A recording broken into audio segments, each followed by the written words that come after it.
రెండు తెలుగు రాష్ట్రాల మధ్య మరోసారి వాటర్ వార్ జరుగుతోంది. కృష్ణానది జలాల విషయంలో రెండు తెలుగు రాష్ట్రాలు పోటీ పడి నీటిని విడుదల చేస్తున్నాయి.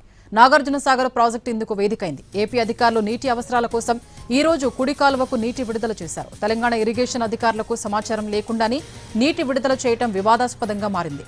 కుడి కాలువకు 2000 క్యూసెక్కుల నీటిని విడుదల చేశారు. మొత్తం 8 టీఎంసీల నీటిని విడుదల చేయాలని నిర్ణయించారు. ఏపీ అధికారుల తీరుపై తెలంగాణ ఇరిగేషన్ అధికారులు ఆగ్రహం వ్యక్తం చేశారు. కేఆర్ఎంబీ అనుమతి లేకుండానే నీటిని విడుదల చేయటమేంటంటూ అభ్యంతరం తెలిపారు. ఏపీ నీటిని విడుదల చేసిన 2-3 గంటల్లోనే తెలంగాణ అధికారులు కూడా తమ వైపు నీటిని విడుదల చేశారు. ఎడమ కాలువ వైపు ఉన్న గేటును 2 అడుగుల మేర ఎత్తి నీటిని దిగువకు విడుదల చేశారు.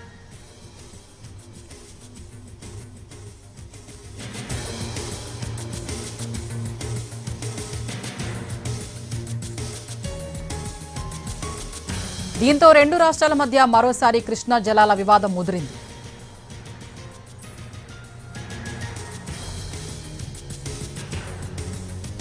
రెండు తెలుగు రాష్ట్రాల మధ్య మళ్లీ వాటర్ వార్ మొదలైంది. మరిన్ని అప్డేట్స్ మా ప్రతినిధి సుధీర్ లైవ్ లో అందిస్తారు. సుధీర్, తెలంగాణ ఏపీ మధ్య మళ్ళీ నీటి యుద్ధాలు మొదటికొచ్చాయని చెప్పవచ్చు. ఇటీవల 2 రోజుల క్రితమే KRMB Krishna water management board త్రిసభ్య కమిటీ సమావేశం జరిగింది. ఈ సమావేశంలో రెండు రాష్ట్రాలు తమ నీటి అవసరాల కోసం నీటిని వాటాలను పంపిణీ చేయాలని చెప్పేసి కేఆర్ఎంబీ దృష్టికి తీసుకురావడం జరిగింది. ఈ త్రిసభ్య కమిటీ సమావేశంలో కమిటీ సభ్యులు ఎలాంటి నిర్ణయం తీసుకోలేదు. అంటే నీటిని విడుదల చేయడం కానీ లేకపోతే నీటిని విడుదల చేయకపోవడం, ఈ విషయాల మీద ఎలాంటి క్లారిటీ లేదు.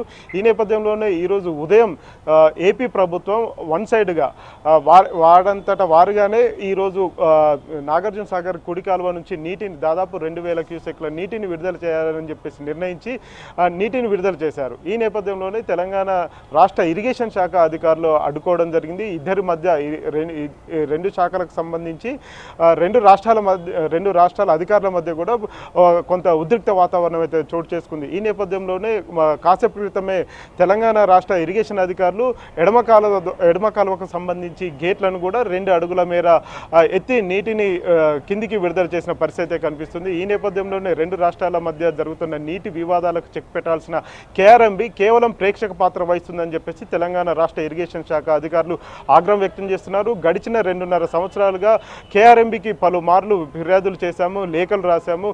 ఏపీ ఒంటెద్దు పోతుంది. పక్క రాష్ట్రమైన ఎగువ రాష్ట్రమైన తెలంగాణ సమ్మతి లేకుండానే పూర్తిగా ఏకపక్షంగా నీటిని విడుదల చేసుకుంటుందని చెప్పేసి ఇరిగేషన్ శాఖ అధికారులు పదే ఇటు కేఆర్ఎంబీకి కంప్లైంట్ చేశారు, అదేవిధంగా సెంట్రల్ వాటర్ బోర్డుకు కంప్లైంట్ చేశారు, అదేవిధంగా ప్రధానమంత్రి కూడా కంప్లైంట్ చేశారు. కానీ ఇప్పటి వరకు కూడా ఏపీ ప్రభుత్వాన్ని నిలువరించలేకపోతున్నారని చెప్పేసి తెలంగాణ ఇరిగేషన్ శాఖ అధికారులు అసహనం వ్యక్తం చేస్తున్నారు. దీంతో ఏపీ నీటిని విడుదల చేసింది ఈరోజు ఉదయం కాబట్టి తాము కూడా నీటిని విడుదల చేశామని చెప్పేసి తెలంగాణ ఇరిగేషన్ శాఖ అధికారులు అయితే చెప్తూ వస్తున్నారు.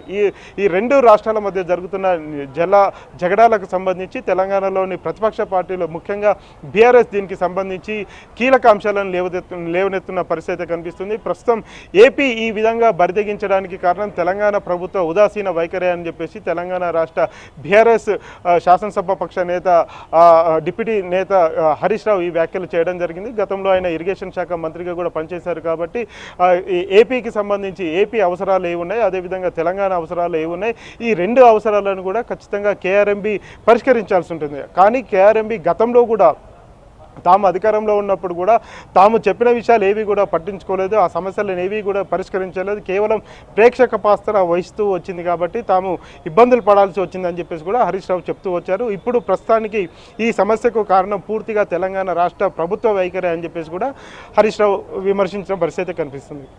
Right, thank you Sudheer.